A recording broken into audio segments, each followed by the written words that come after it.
Sylhet is located in the northeastern corner of Bangladesh. It rains a little bit more than the rest of Bangladesh. We have acquired a big piece of land. The land is, it has 17 islands and water body all around.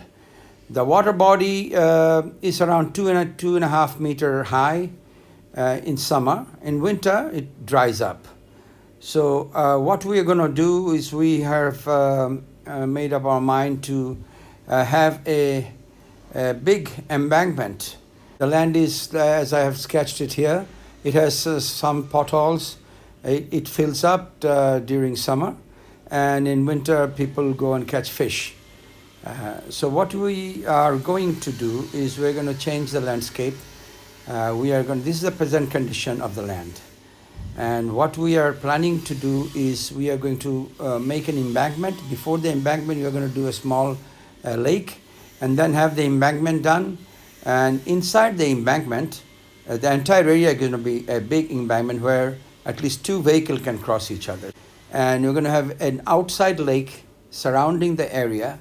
And inside, we are going to have multiple ponds. And that's going to be a pre-designed ponds of around 2 meter high. So once we have that, as our Prime Minister has urged us to do a multiple crops, we are going to have solar and we are going to have pisciculture. She has suggested we should have solar and agriculture or any other means, so we have decided for the second. We are going to do pisciculture. The embankment is going to be 3.5 meter tall, and on top of that embankment, at least two vehicles should pass each other. This is a sample video of a city next to our land. As you can see, there is an embankment has been made. We're going to make a similar kind of embankment. On the left-hand side is the calm water. That is the control one.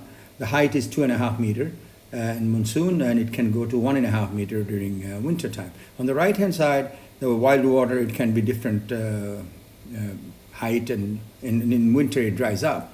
So once it is controlled, the inside water, we're going to have a lot of deep tubers, and it's very easy to do deep tubers in Bangladesh. And we're going to have controlled water. Like on the left-hand side, as you can see, the water is very calm. We're going to have our solar areas inside. And outside is not our area, it's the wild water. So inside we're going to have multiple ponds.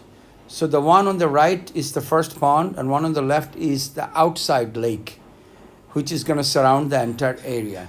So these are the multiple ponds as I have designed in a very amateurish way, but just to give you an idea. And we're going to have multiple solar areas. Of course, in floating solar, the most expensive part is one is the solar floats, which is almost impossible to import it from outside because of the carrying cost.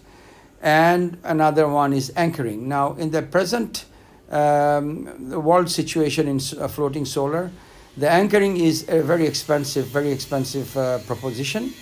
But in our case, because we are designing our lakes, which is only 2.5 meter, our anchor is going to be fairly easy. We're going to have multiple deep tubers.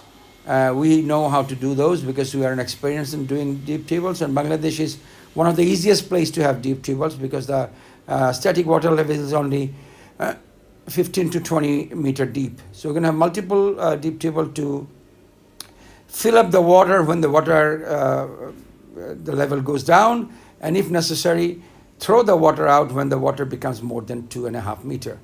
So the anchoring, as I said again, is going to be the cheapest in the world. And most of the embankment, we're going to have the solar panels inside the banks. So it's not going to move.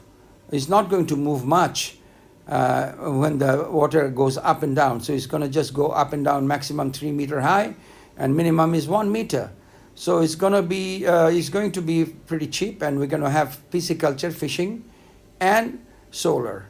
Now, of course, the EPC contractors are going to decide we're going to have central inverters or we're going to have string inverters. If you have it on top of water, we can cool it down as we want, and cleaning the solar panel, which is a major task in dry land, on top of water first is not going to be that dirty to start with, and second, cooling, we don't have to use huge equipment. We can just splash it with water, or we can just use a broomstick.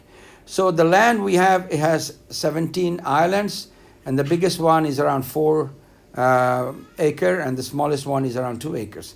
So those islands we're going to have our offices and our staff house and everything.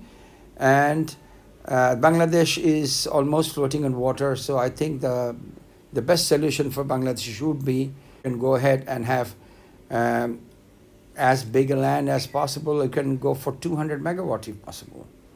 It's very close. It's 23.9 kilometer from the nearest airport, and crow's flight, of course, is like 25, 26 meter.